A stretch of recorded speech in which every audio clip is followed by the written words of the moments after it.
ഹിന്ദു സമൂഹം പഴയ പ്രതാപത്തിലേക്ക് തിരിച്ചെത്തണമെങ്കിൽ ഇന്ന് നിലവിലുള്ള ജാതീയമായ തരംതിരിച്ചുള്ള വേർതിരിവില്ലാതാക്കണം. നോക്കൂ, ഇടക്കാലത്ത് ഉണ്ടായിരുന്ന വേർതിരിവൊന്നുണ്ടോ? ഇല്ല.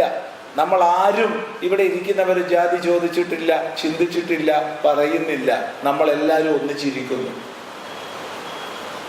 കേരളത്തിലെ ഒരു സന്യാസാശ്രമത്തിലും, ഉറപ്പിച്ച് പറയാം, ഒരു സന്യാസാശ്രമത്തിലും ജാതിയുടെ അടിസ്ഥാനത്തിൽ ഒരാളെ സ്വീകരിക്കുകയോ തള്ളുകയോ ചെയ്യുന്നില്ല.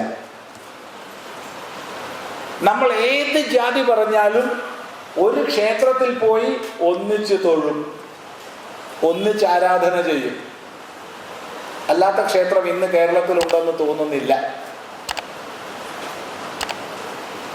ചില ചടങ്ങുകളുടെ ഭാഗമായിട്ട് ഇപ്പോൾ ഉത്സവ ബലി നടക്കുമ്പോൾ അപ്പോൾ എല്ലാവർക്കും അകത്തേക്ക് പ്രവേശനം ഉണ്ടാവില്ല. അപ്പോൾ നമ്മൾ തടയും. അപ്പോൾ അതിലെ കർമ്മികൾ മാത്രമേ പോവുള്ളൂ. അല്ലാതെ ആർക്കും പ്രവേശനത്തിന് വിലക്കുള്ളതായിട്ട് എൻ്റെ അറിവിലില്ല. ഞങ്ങൾക്ക് വിലക്കുണ്ട്.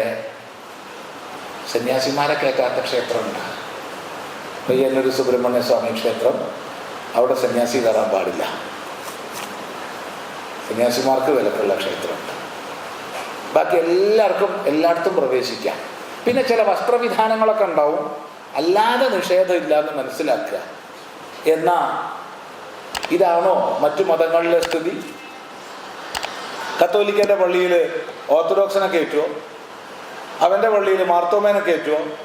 അവനിൽ തന്നെ ബാബാ കക്ഷി മെത്രാൻ കക്ഷീനെ കയറ്റുമോ? മെത്രാൻ കക്ഷി ബാബാ കക്ഷീനെ കയറ്റുമോ? ഇവൻ്റെ ആരുടെയെങ്കിലും പള്ളിയിൽ ജ്ഞാനായ പോകുമോ? ഇവരാരെങ്കിലും പെന്തക്കോസ്തിനെ കയറ്റുമോ? പോട്ടെ. സുന്നിയുടെ പള്ളിയിൽ ഷിയ പോവോ? ഷിയയുടെ പള്ളിയിൽ സുന്നി പോവോ? ഇവരാരെങ്കിലും ജമാഅത്തേൽ പോവോ? ഇവരറിയും.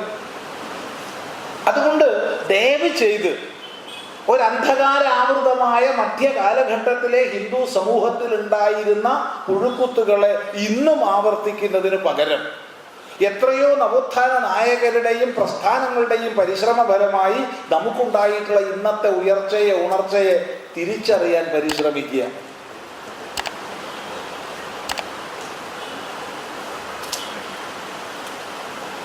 അതാണ് പറയാനുള്ളത്. എവിടെയെങ്കിലും ജാതീയമായ ഉച്ചനീചത്വങ്ങളും ഹീനതകളും ഇന്നും നിലനിൽക്കുന്നുണ്ടോ?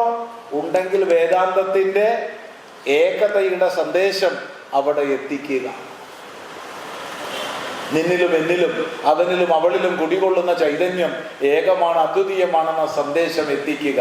കേവലം സന്ദേശം കൊണ്ട് കാര്യമില്ല. ഒന്ന് സമാശ്ലേഷം ചെയ്യുക, ഒന്ന് കെട്ടിപ്പിടിക്കുക.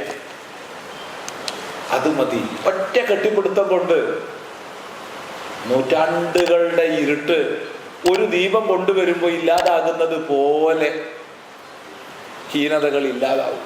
അതിന് ഓരോരുത്തരും മുന്നോട്ട് വരിക എന്ന് മാത്രമേ പറയാനുള്ളൂ.